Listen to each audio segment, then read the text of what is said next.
It's been 3 months since a train derailment in East Palestine, and the people of East Palestine don't have the necessary resources to rebuild, and the community can't even drink clean water today.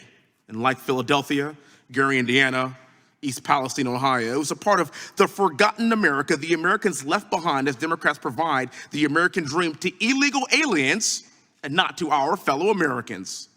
I've got news for you. It's going to continue to get worse. We have San Mateo, California, in California's 15th congressional district. If some of my colleagues would spend more time in their districts instead of inside the Beltway, they would see the destruction that their policies are causing their own districts and their own towns. And perhaps then they'd have a different position on the southern border. And it's about to get worse. But wait, there's more. This is Redwood City, California. Or is it Tent City, California? Does this look like a country that's thriving? Does this look like a country that's equipped to handle a massive influx of millions more into this country illegally? I think not. The situation is only going to get worse. This is the death of the American dream, and it starts with the carrot, as I discussed in the very beginning, and ends in abject poverty and despair for Americans. Or eradicating the police. You know, in Los Angeles, the police are actually telling people, if you can believe this, not to drive a nice car and not to go outside with fancy jewelry. And you have to wonder, what happens if you only own a nice car, God forbid? And what happens if your wedding ring happens to be really nice? What do? Just shelter inside all the time? The police are now giving these tips. Look at this on the screen.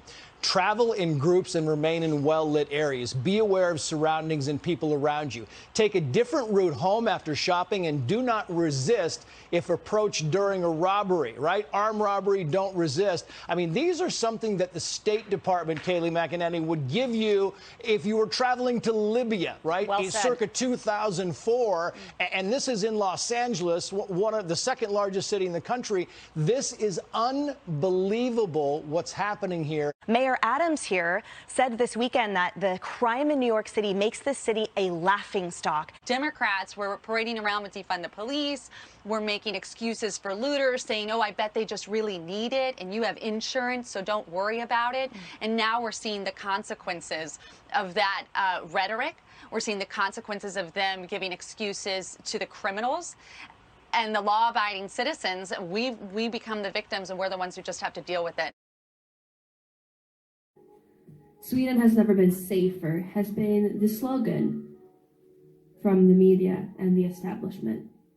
And I am not here to censor myself. I am not here to talk around the issue. It is quite clear to everyone that has been paying attention that our issues stem from mass immigration.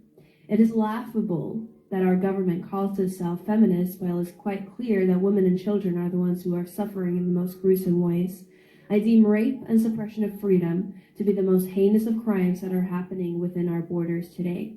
And now we are here. The issues are severe. And a couple of months ago, it peaked when a woman, while carrying her baby, was shot in the head and killed. All of a sudden, it was a great time for politicians to condemn the crime in Sweden, but the damage had already been done and is being done all around Sweden. See, what happens when you bring in more people into your country than your country can handle? What happens when you bring people into your country that does not want to learn the language or adopt its values? It's an interesting dichotomy here in Sweden, where we are extreme in the social justice department with the feminist government, politically correct language, and things like gender-neutral daycare. But then we have a rise in sexual harassment and rapes and gang rapes on the other hand. Some cultures we are bringing here have no respect for Sweden, and some have no respect for women. This is the hard truth.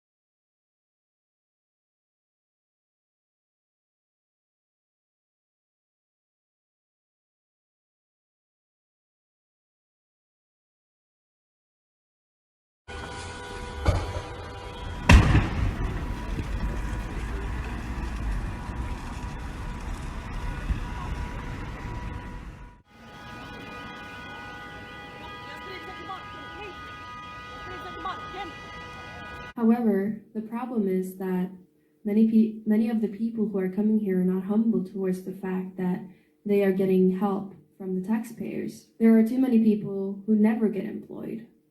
Too many people bring crime, spit in the face of Swedes, and live on the taxpayers' money. Sweden doesn't owe it to the world to save the less fortunate by bringing them here and letting young criminals burn this country down.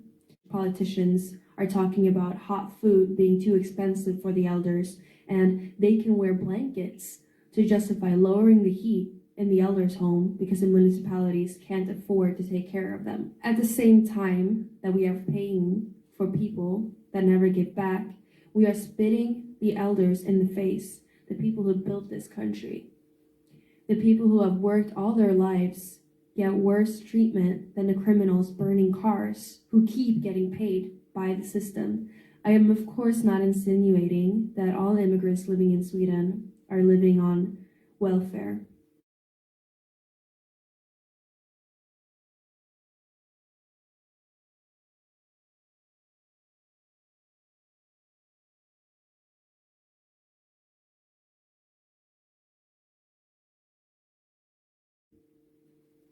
I think it's stupid to try and misconstrue my argument to petty xenophobia, because it's way too clear that the altruism that we strive for by letting too many people in is having dire consequences.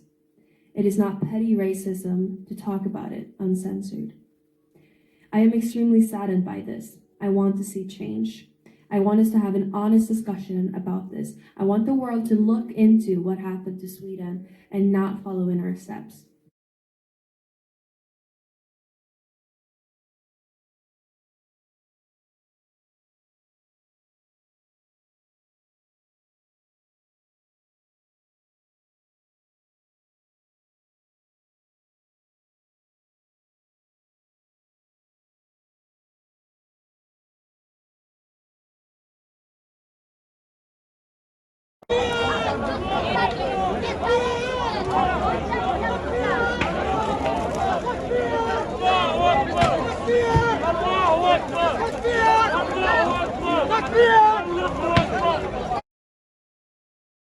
I'm a Lebanese Christian from the East, and you haven't seen how in Syria and Iraq they burn Christians alive, they crucify them for not accepting the Muslim faith. Today it's not Europe, it's not the case in Europe, but it will happen in Europe if you don't stop, if you don't take any measures against immigration. I want to live in a France that speaks French and drink wine, not in a halal eating France, and not the Islamic Republic in France. Thank you.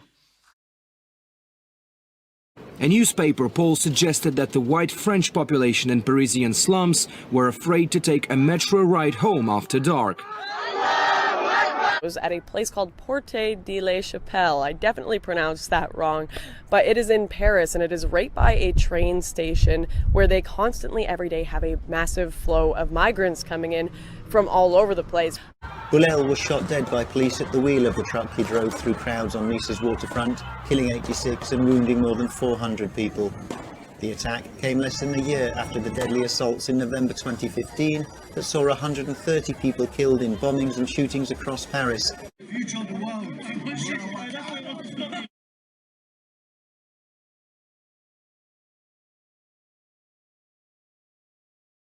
Ma question s'adresse à Madame la Première ministre.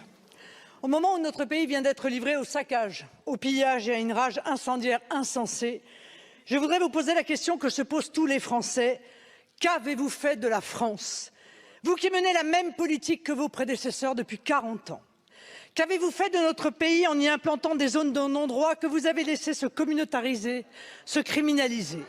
Qu'avez-vous fait lorsque vous avez laissé prospérer l'ignorance de notre culture, l'hostilité à l'égard de l'autorité légale de l'État, l'illégitimité de nos lois et la haine de notre peuple? Qu'avez-vous fait pour transformer notre pays parmi les plus courtois, les plus élégants et les plus doux de la terre, pour en faire un enfer, où se consument avec les bâtiments publics qui brûlent toute foi en l'avenir? Ce spectacle afflige le monde entier et notre pays, qui fut tant admiré pour son rayonnement intellectuel et sa puissance, suscite aujourd'hui la pitié quand ce n'est pas l'ironie. Vous n'avez tiré aucune leçon des émeutes de 2005, pas plus du Stade de France, qui laisse augurer un désastre sécuritaire pour les JO de 2024 et avec lui une nouvelle humiliation nationale. La vérité, c'est que vous n'avez voulu entendre aucun avertissement. Ce qui arrive, nous l'avions prédit malgré une grande adversité, je le dis avec tristesse et gravité, nous avons eu malheureusement raison. Au moment où vous vous apprêtez à nous resservir à coups de milliards un énième plan banlieue, je vous appelle au courage de l'autocritique, à l'humilité d'admettre l'échec dramatique de vos politiques. Il faut d'abord et avant tout stopper l'immigration anarchique. Or, vous êtes en train d'aggraver le problème du communautarisme, voire du séparatisme, et de le disséminer dans le moindre village.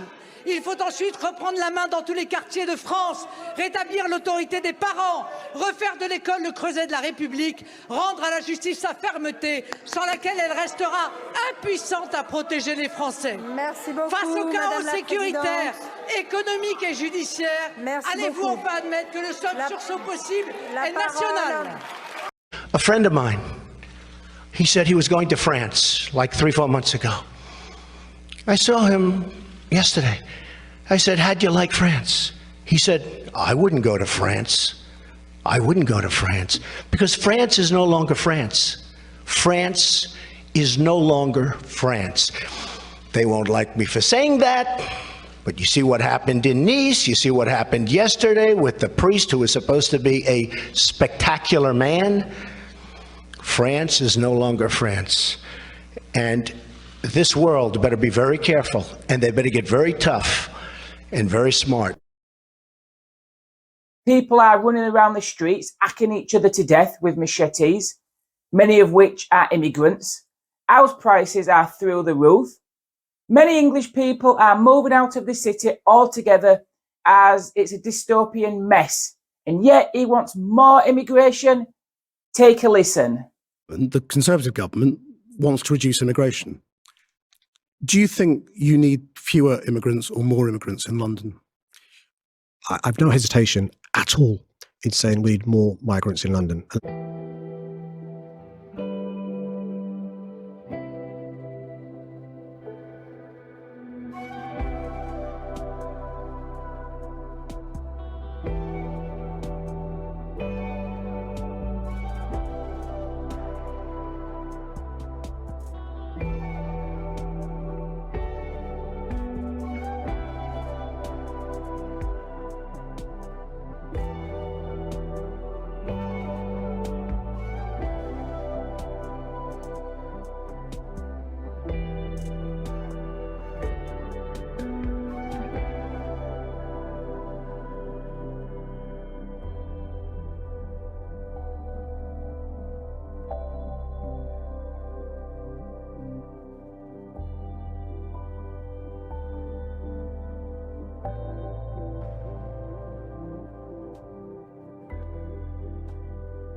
In the UK, almost 1 in 4, more than 15 million people now live below the poverty line. This is the 5th major terrorist attack in Britain so far this year, and there are big fears in London tonight that another attack may be looming.